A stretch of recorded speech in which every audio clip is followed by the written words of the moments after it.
अरहंत सिद्ध सुर उपाध्याय साधु सर्व अर्थ के प्रकाशी मांगलिक उपकारी है।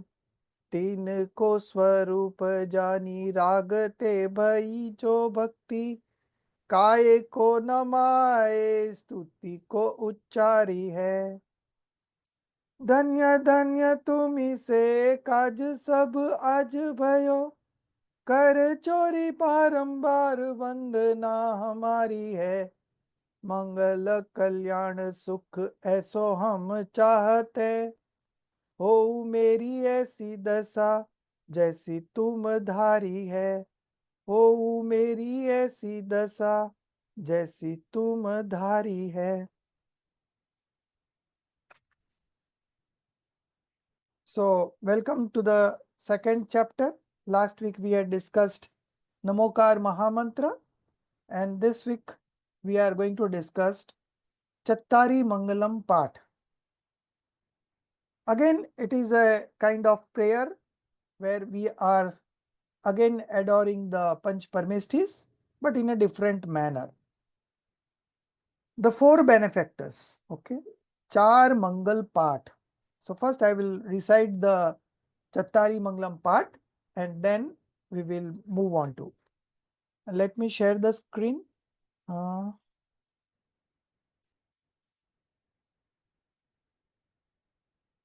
Yes.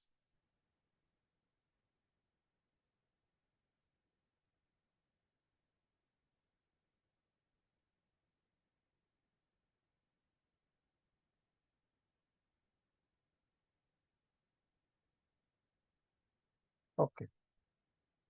Chattari Mangalam Arihanta Mangalam Sita Mangalam Sahu Mangalam Kevali Panatto Dhammo Mangalam Chattari Loguttama Arhanta Loguttama Siddha Loguttama Sahu Loguttamo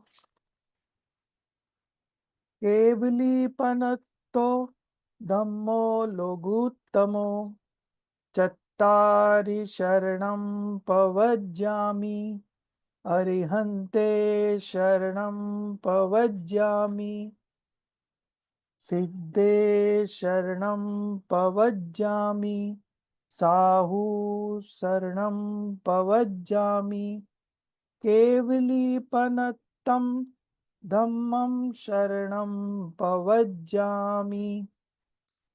So this is the Chattari Mangalam part.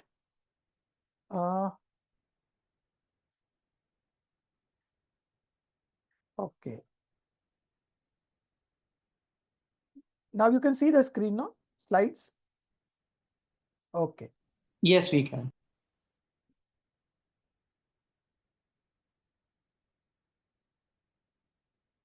So if I want to go to the next slide, how do I go? I guess you can just change the slide, next slide. 1 minute. It's changing? No, we can see the first slide only. Okay. You can reshare again, unshare and reshare. Okay, stop and reshare.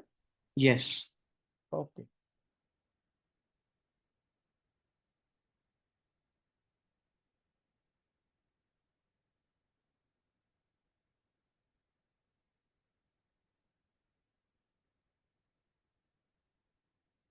Yes. Okay. Yes, now we can see. Yeah. So this is four benefactors. Chaar Mangal part. Chaar means four. Chattari means also four. And Mangalam. So Mangalam we discussed at length in the last class on Namokar mantra. Again we will be discussing today also.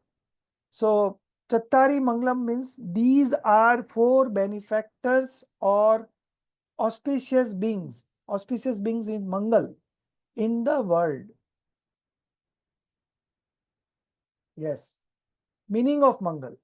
So the one who removes sins here means delusions, attachments, and aversions, and bring real happiness is the most auspicious and a true benefactor. Okay.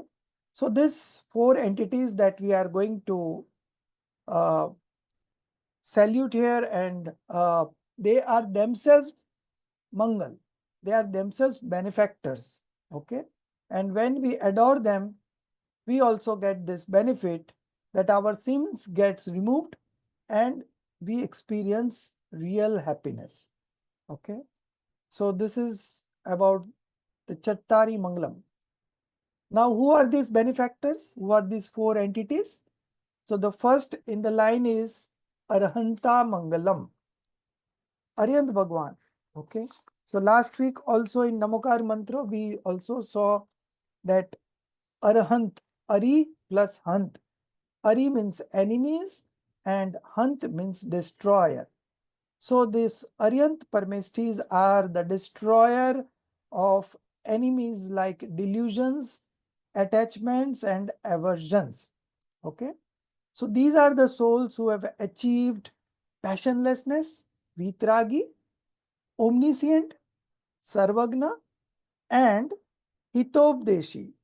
Their preachings is for the welfare of all souls.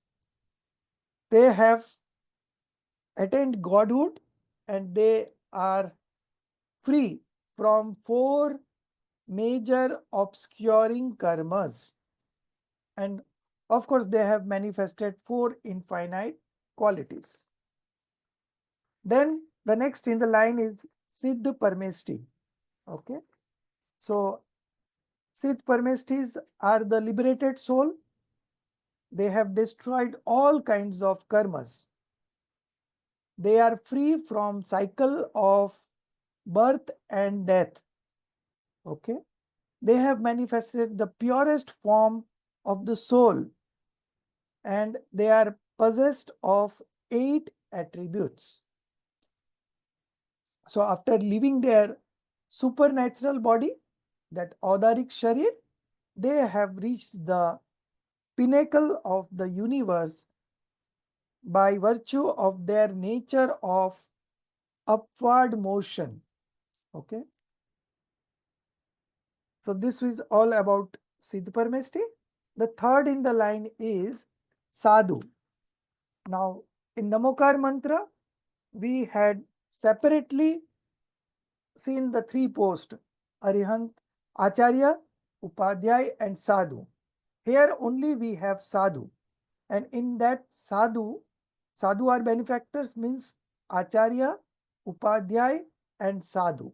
So Acharya and Upadhyay are included in Sadhu because at the base they are also Sadhu. Their primary objective is to remain engrossed in themselves. However, occasionally, due to emergence of mild passions and compassionate feeling towards other souls, the Acharya Parmestis preaches religion to those who have the quest for the right knowledge. The Acharya Parmesti grants asceticism to deserving souls who want to pursue monkhood. And the last factor is that the Acharya Parmesti administers punishment to those who admit their faults and thus purifying their souls. The next in the line among the sadhus is Upadhyay. So the Upadhyayas are those souls who have great knowledge of Jain scriptures, and by virtue of their excellence, they serve as preceptors or teachers or educators. And the third in the line are the sadhus.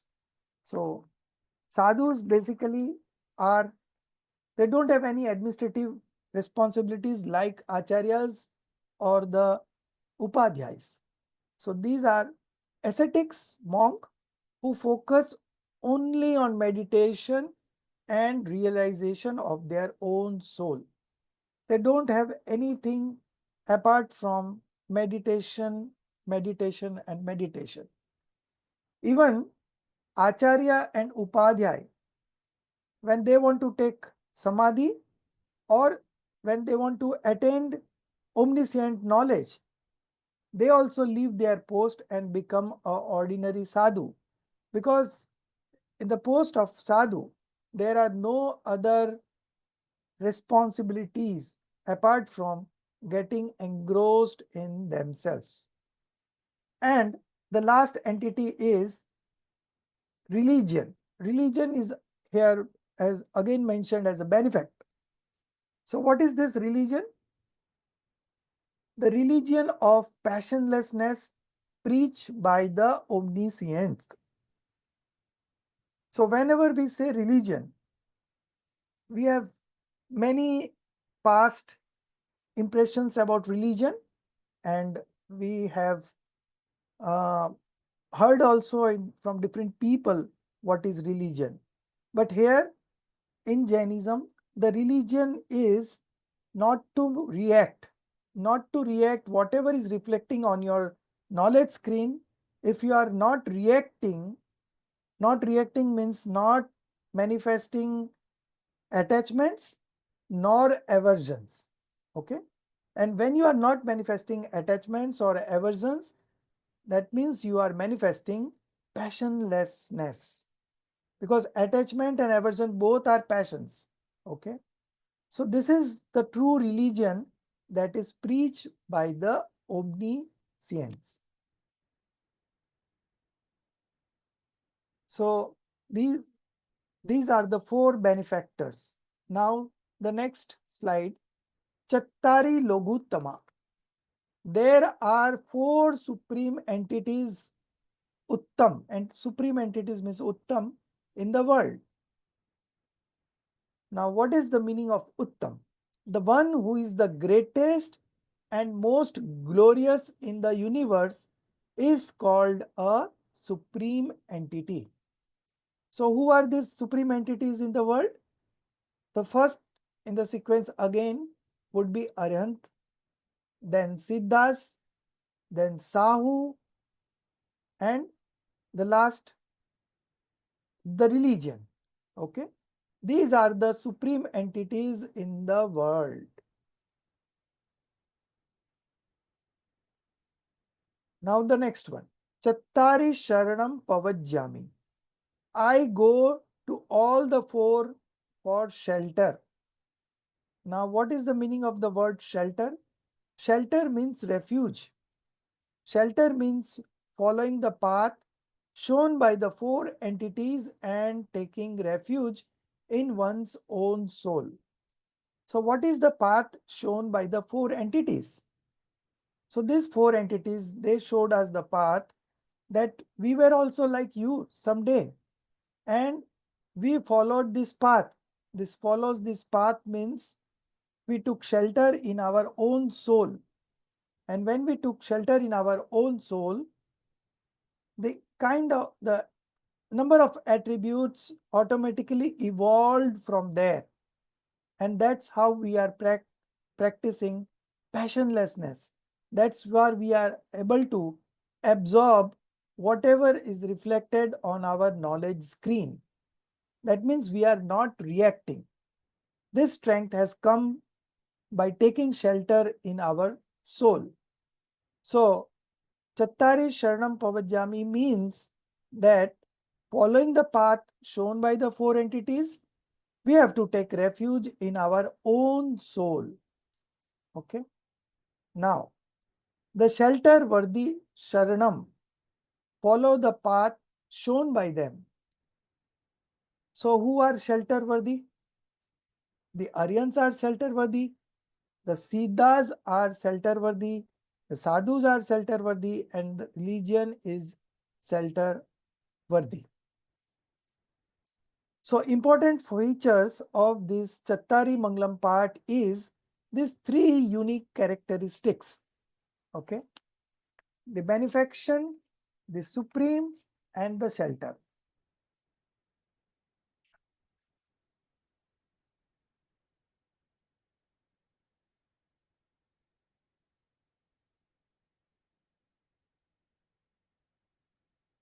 Important features of Chaar Mangal path. Now, before we move into that, I'll go back to this slide. The three unique characteristics. We already know the meaning of benefaction, the supreme, and the shelter. Now, when these three things come together, okay, when we take shelter in these three unique characteristics, when these three unique characteristics are combined together, then what we get or what we can manifest is that we manifest wisdom. Okay, we get guidance from these four entities. We get inner peace, detachment from worldly beings by following the path shown by these four entities. We develop strength in adversity. Okay. Now, these four entities following their path, it helps us to align with higher virtues like compassion, humility, devotion, and it leads to spiritual upliftment and ultimate liberation. Last week, when we were saluting the Panch Parmestis, we connected the word salutations with gratitude and ethical, ethical standard or ethics. Okay. Similarly, here, these three unique characteristics, if they come together, okay, then we get all these benefits. Now, important features of this four entities: Aryant, Siddhas, Sadhus, religion preached by the omniscience. Why do we venerate only the four entities? The first one, among all the gods, Aryans are the most auspicious, supreme, and shelter worthy. Now, among all the gods here means the Dev. So we know that Dev, they are heavenly beings. But here, when we say Aryant, we don't refer to that god.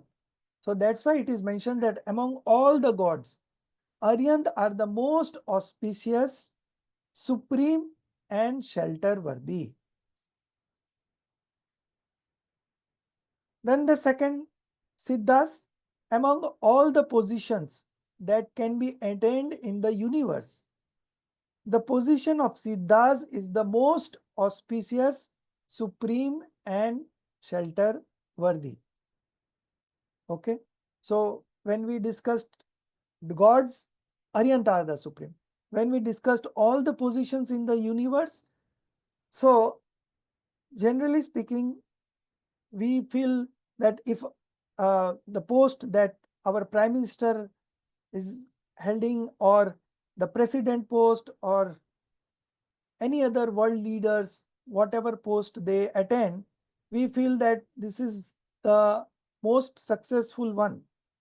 But here, Jainism says that once you get liberated, that is the most auspicious, supreme, and shelter worthy. And the Sith Parmesti have done it. They followed this path of liberation and they have attained liberation. So that's why there cannot be any other post greater than the post of Siddhas. Okay. And that's why they are the most auspicious, supreme, and shelter worthy. Now coming to the sadhus, among all the living beings in the world, okay, the sadhus are most auspicious, supreme, and shelter worthy. And that's why we venerate only sadhus. Okay. So among all the living beings in the world, now coming on to the last one, among all the religions of the world, the one preached by the omniscient. Okay. So there are different faiths that are existing in the universe, and among all these religions, everyone has their own belief, But among all the religions of the world, the one preached by the omniscient is the most auspicious, supreme, and shelter worthy. Now, what is that? To manifest passionlessness. Okay, that is the religion preached by the omniscient, and that is the most auspicious, supreme, and shelter worthy religion in the world.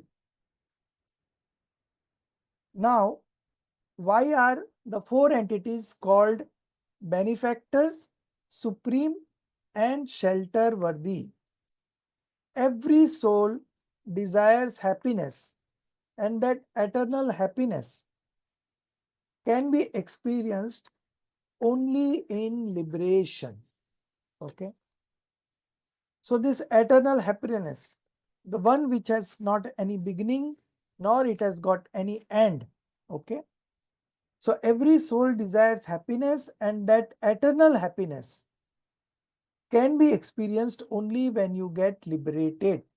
Okay. So, they are the most benefactors, they are the most supreme, and they are the most shelter worthy.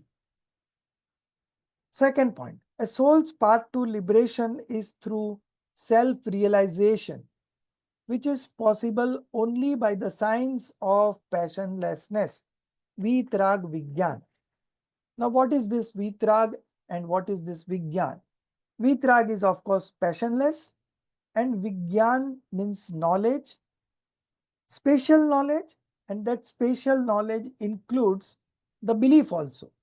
So, when we say Vitrag Vigyan, we mean right belief, right knowledge, and Vitrag is right conduct. And this is the path to liberation. Right belief, right knowledge, and right conduct.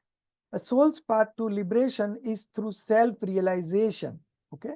So when we experience our soul, that is the time we manifest right belief, right knowledge, and right conduct. And it is possible only by the science of passionlessness, by the science of discrimination. Okay, Bhed Vigyan. The Aryans and the Siddhas have achieved complete passionlessness and omniscience by the complete purity of the soul, whereas Arhantas, Upadhyayas, and Sadhus have achieved it partially. They are now in the path of liberation, and they will also achieve complete passionlessness shortly. The next is the religion propagated by them. By them means all these four entities, preaches the same science of passionlessness, the same science of discrimination. Okay. So these are the four entities called benefactors, supreme, and shelter worthy. Now, how does one take shelter of these four entities? Okay. So taking shelter implies following the path you illuminated by the supreme beings. Now, just now we discussed the path of liberation. Okay. So what is this path of liberation? Right belief, right knowledge, and right conduct.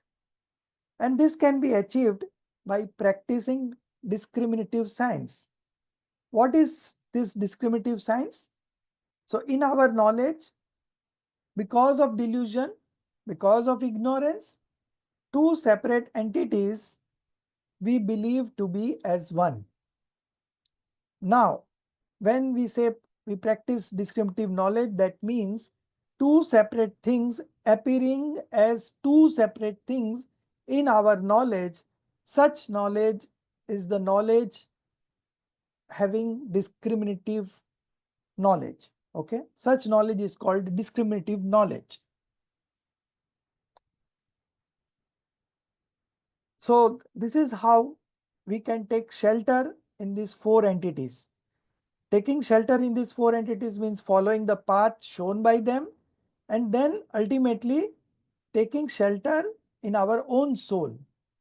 Unless and until we don't take shelter in our soul, we have not taken shelter in these four entities. Second, how does one take shelter of these four entities? Recognizing one's own eternal nature. Okay. So recognizing one's own eternal nature. So primarily our nature is just to know and see. Nothing beyond that. Okay. But from time immemorial, we have been manifesting passions by going beyond this. Okay. So we have to recognize our own eternal nature, that come what may, we cannot go beyond knowing and seeing. Although we may believe that I am doing this, I am doing that, but in reality, all the six substances are transforming on its own independently. Not a single substance has to take help, shelter from another substance. Each substance is complete in itself. Okay. So realizing one's own eternal nature, that we being a soul, our eternal nature is just to see and know.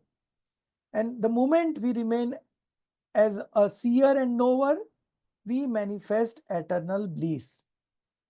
The moment we become a doer, we experience misery. Okay. So whatever the bondages are there is because of the ignorance and delusion. Okay. And once we get rid of this delusion, we manifest self-realization. So what is the way that through which we can manifest self-realization? So intentionally we have to do three things. The first is study of scriptural, religious scriptures. Okay. Our acharyas have written different scriptures of different exposition. So we have to read these scriptures. Now reading, not only reading, but along with reading, you have to analyze it. So the next step comes is contemplation. First one was reading, and the second is contemplation. So what you have read, you have to contemplate about that, how it is in such way. You have to analyze. And once you contemplate and analyze, then you come at a decision. So three steps: reading, contemplation, and the decision. So when you conclude or make a decision, that is what we can do intentionally. And by following this three process on a continuous basis, okay, we move towards self-realization. Okay. And one day you will realize yourself. And that is the time you experience the eternal bliss. And that is the time your journey and the path of liberation begins. And that is the time your delusion goes away. Okay. So different terminology, but the same action is being taking place. So how does one take shelter of these four entities? Recognizing one's own eternal nature and manifesting eternal bliss. Now the last slide on this. How does one take shelter of these four entities? For every soul, his own eternal nature is the benefactor. Okay. So for each of us, our eternal nature is the most benefactor for us. His own eternal nature is supreme, and his own eternal nature is worthy of taking shelter. Okay. So for every soul, so by studying, by contemplating, by arriving at a decision, we have to understand that our soul, our own soul, is the most benefactor, our own eternal nature is the supreme, and our own eternal nature is worthy of taking shelter. And that's how we are going to manifest right belief, right knowledge, and right conduct. And this is the path of liberation. And when we walk on this path of liberation, the end result is that we get liberated.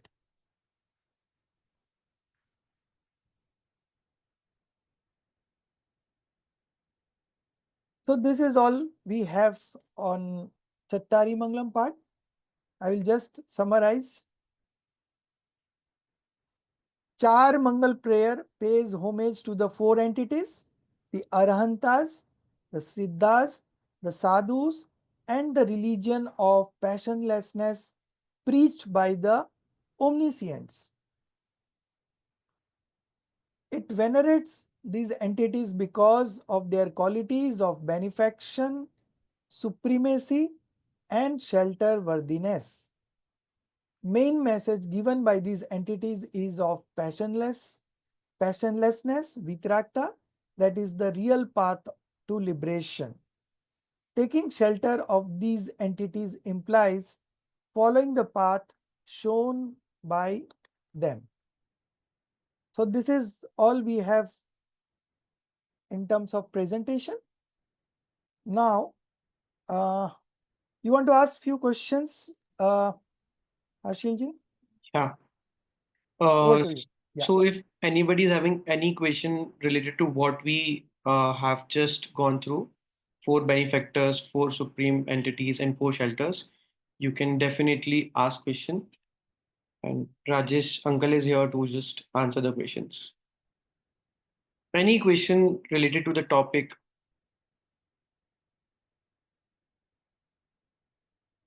We'll wait for a few minutes, and then I will ask few questions from the audience.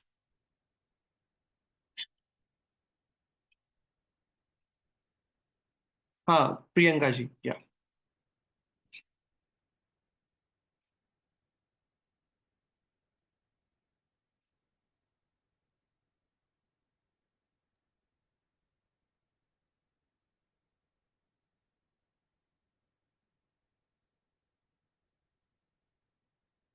Unmute her.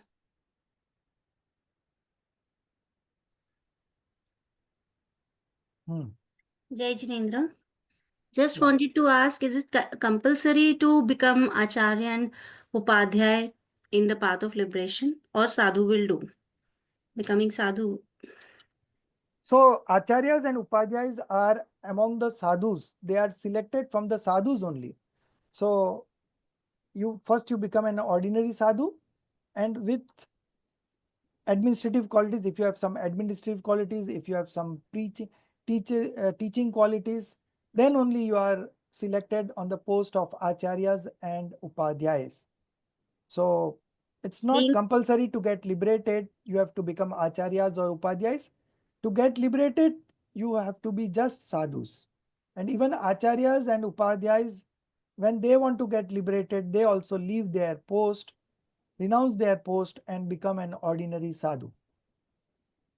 Thank you, sir. Sir, I want to ask, I'm Madhucharya.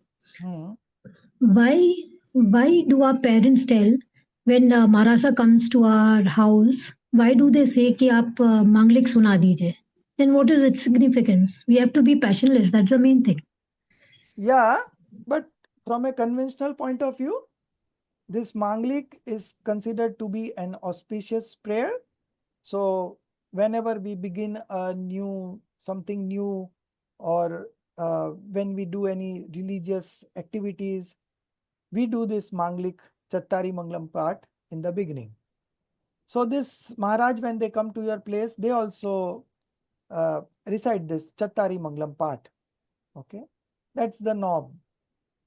So we know that passionlessness is the true religion, but from a conventional perspective, this is okay, quite okay.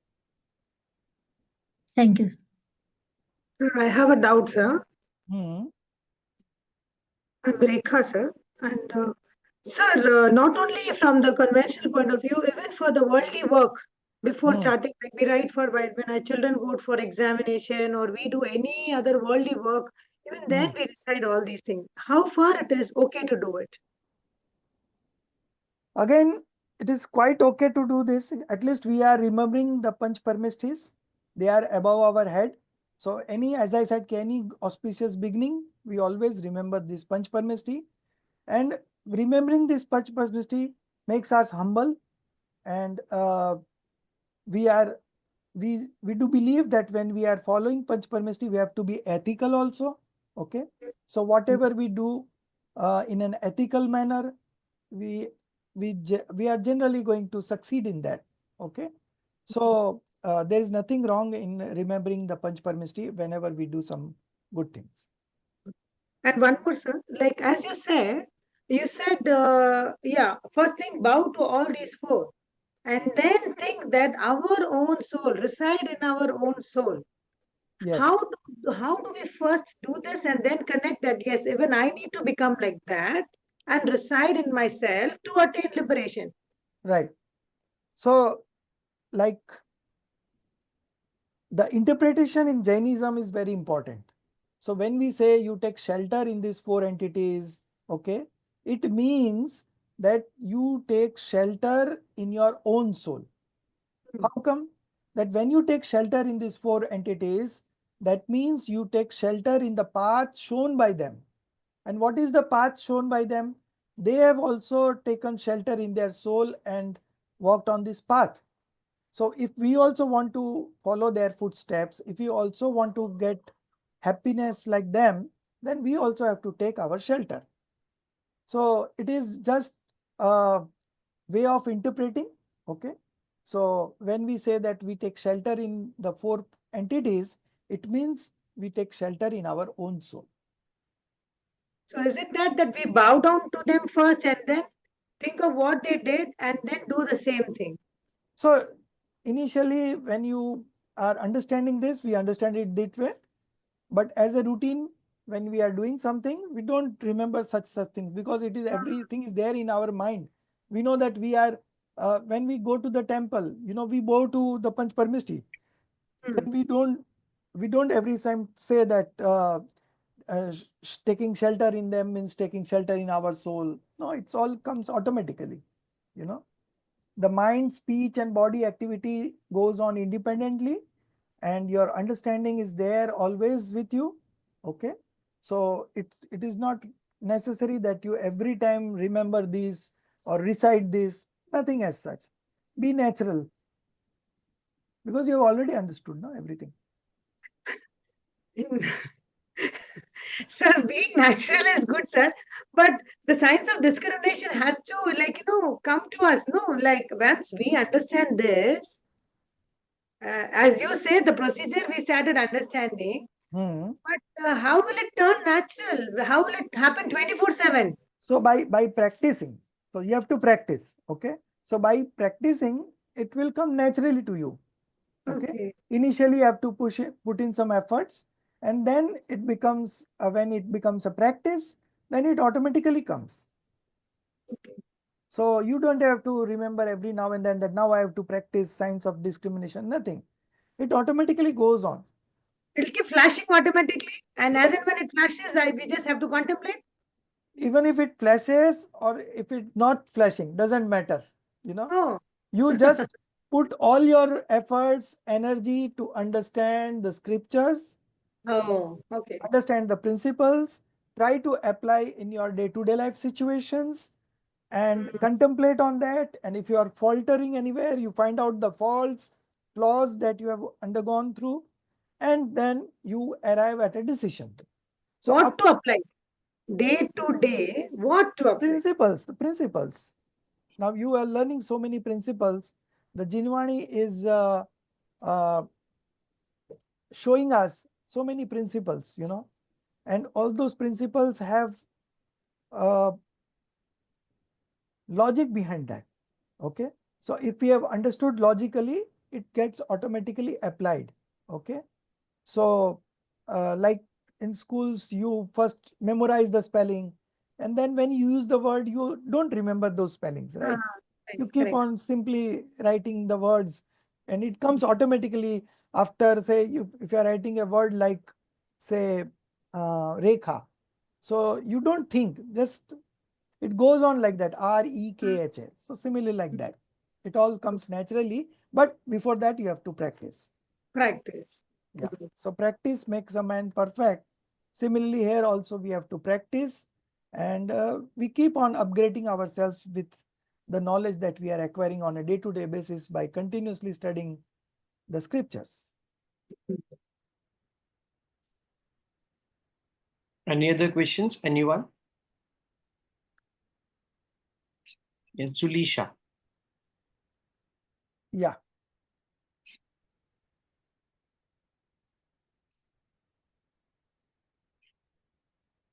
Hello sir. Yeah. हाँ, मैं English तो नहीं बोल सकता, if you चलेगा, don't mind. हाँ, चलेगा. Please. ऐसे मैं स्थानकवासी हूँ, तो हमारे में ये जो चार मंगल पाठ हम बोलते हैं, उसके बाद हम लोग बोलते हैं कि ये चार शरणा चार मंगल चार उत्तम करे છે ભવસાગરમાં તરે તે સકળ કર્મનો આણે અંત મોક્ષણા સુખ લય અનંત ભાવ ધરીને જે ગુણ ગાય તે જીવ તરીને મોક્ષે જાય. સંસારમાં અહીં શરણાચાર અવર ન શરણું કોઈ જેના નાર યાદ રે તેને અક્ષય અવિચર પદ હોય. ये मीनिंग तो मुझे मालूम पड़ गया. और साथ में जो गौतम स्वामी का कनेक्शन है, तो ये किसी ने लिखा हुआ है एग्जैक्टली आप एक्सप्लेन कर सकते हैं कि कैसे अंगूठे अमृत वसे लब्धि तणा भंडार गुरु गौतम ने समरिए मन वांछित फलदाता भावे भावना भाविये भावे दीजे दान भावे धर्म आराधिये भावे केवल ज्ञान. तो इतना मीनिंग बताया है गौतम स्वामी को ज्वाइन करके कि क्या हमको रेगुलर लाइफ में करना है, कि एक दान करेंगे धर्म करेंगे तो ऑटोमेटिकली अपना जो आत्मा केवड़ी ज्ञान मिलेगा ही. तो आप थोड़ा इसके बारे में लाइट डाल सकते हो तो. देखिए, जो भी कुछ कहा जाता है कोई प्रयोजन से कुछ बातें कही जाती है, ठीक है. तो जो ये सब आपने जो बात बताई, ठीक है, वो भी बताते हैं लोग और करते भी हैं. अब किसी को कोई धर्म का चलाना है तो उनको हर बातों से विचारना पड़ेगा कि हमको डोनेशन भी चाहिए, हमें ये भी चाहिए, हमें लौकिक में भी सफलता चाहिए. सो सब लोगों के पास अलग अलग तरह के डिमांड्स रहते हैं. तो उन लोगों को जोड़ने के लिए ऐसी बातें बताई जाती है. उन लोगों को जोड़ने के लिए ये बातें बताई जाती है.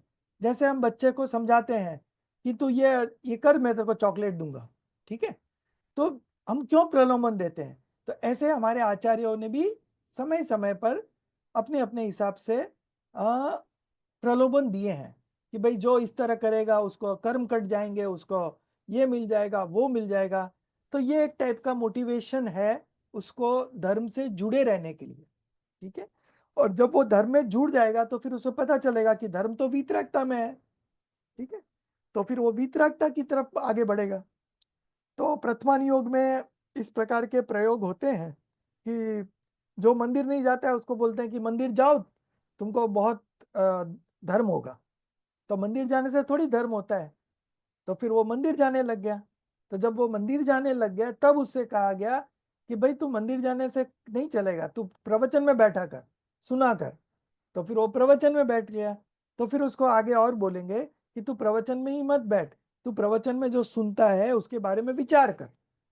और फिर विचार भी करने लग गया तो बोलता अब निर्णय कर. तो इस तरह से स्टेप बाय स्टेप आगे ले जाते हैं. प्रयोजन तो एक ही है कि आपको धर्म मार्ग में लगाना है. अब जो जिस प्रकार का जीव होता है उसको उस प्रकार का उपदेश दिया जाता है. तो हमें सब विवक्षा समझनी चाहिए, कौन सी विवक्षा से कहा जा रहा है. कहीं भी जीनवाणी में विरोधाभास तो होता ही नहीं है. विरोधाभास हमें इसलिए लगता है कि हम अपेक्षा नहीं समझते हैं. तो जब हम अपेक्षा समझेंगे, ज्या ज्या जे जे योग्य छे ત્યાં समझવું તે. ત્યાં સમજવું તે. तो ऐसे आप बराबर. समझोगे तो फिर आपको कहीं भी विरोध नहीं लगेगा. ठीक है. Thank you sir. Thank you. अच्छी बात. जय जिनेन्द्र. I और guess कोई if anybody has any questions, please Post that we can wind up the session. I think we have covered almost all the sections of the topic. So before we proceed to Jinvani Stuti, let me just shortly describe you on how you can access to such lectures. Yeah.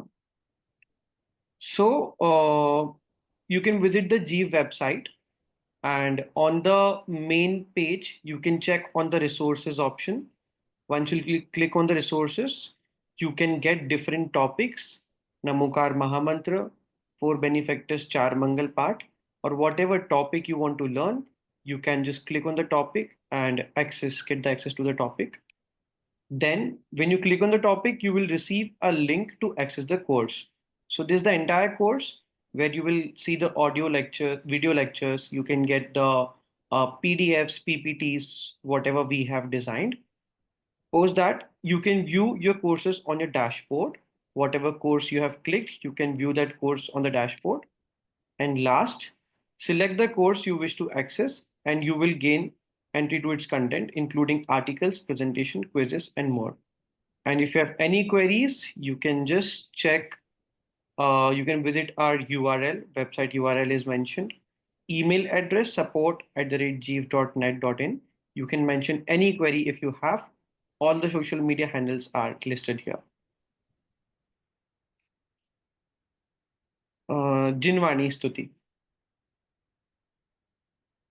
सहजानंदी शुद्ध स्वरूपी अविनाशी हूँ आत्म स्वरूप सहजानंदी शुद्ध स्वरूपी अविनाशी हूँ आत्म स्वरूप सहजानंदी शुद्ध स्वरूपी अविनाशी हूँ आत्म स्वरूप निज निधि निज में बताई यह अनंत उपकार है इसके लिए जिनवाणी माँ को वंदना शत बार है।